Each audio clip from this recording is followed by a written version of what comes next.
Assalamualaikum warahmatullahi wabarakatuh. Good morning everyone. Today I would like to talk about integrated approach in language learning.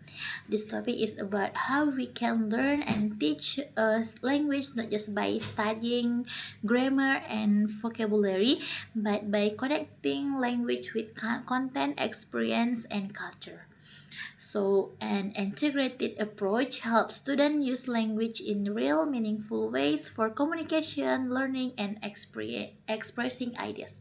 So, there are four main approach under this concept. First is content-based instruction, literature-based approach, third is bilingual approach, and the last is experiential or negotiated learning. So the first is content-based instruction or CBI. So the content-based instruction or CBI in this approach, uh, we teach a language through a real topic, for example, like science, culture, or technology.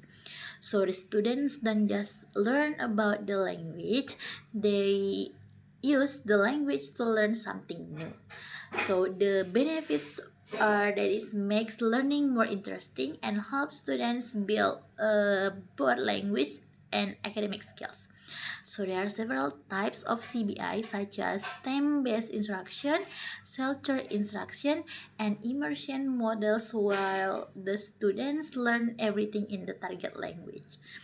So, for example, a high school teacher might teach climate change in English while also teaching the related vocabulary and experience. So this makes students practice English naturally while understanding real content. So the second is literature-based approach.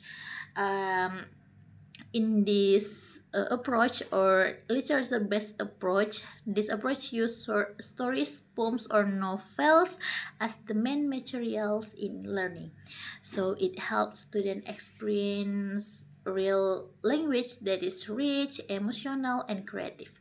So the benefits are many. It improves reading, writing, listening, and speaking, and it also helps students understand values and culture.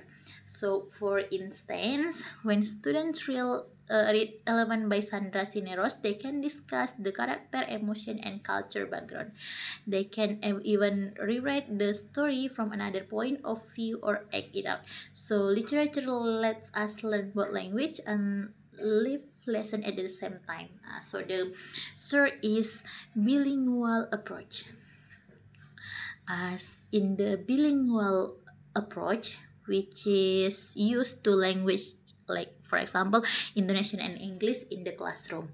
So this method helps students understand lesson better and build confidence in using both language. So there are several models like transitional program, maintenance program, and two-way immersion, where two group of students learn each other language. So in practice, an elementary school might teach science in English and math in Indonesian, or high school student might present their project into language. The goals is to help students become comfortable in both language and culture, something very useful in today's global world. So the fourth is experiential and negotiated learning. The last one is experience and negotiated learning. This approach focuses on learning through real experience, doing projects, solving problems, and reflecting together. So the student and teacher negotiated what to learn and how to learn it, making the process more personal and meaningful. So the example for this approach is students might design a small project or survey in English, work in group, and present the result to the class. So through this, the learn teamwork, communication, and language all at once. So this approach make learning more live, creative, and student-centered. So the conclusion of this topic So to wrap it up, integrated approach make language learning more meaningful because they connect language with real life. So that instead of just memorizing grammar, students use language to think, create, and communicate. So the main idea is simple. We learn the language through content, and we learn content through the language. Okay, maybe that's all from me. Thank you for listening. Wassalamualaikum warahmatullahi wabarakatuh.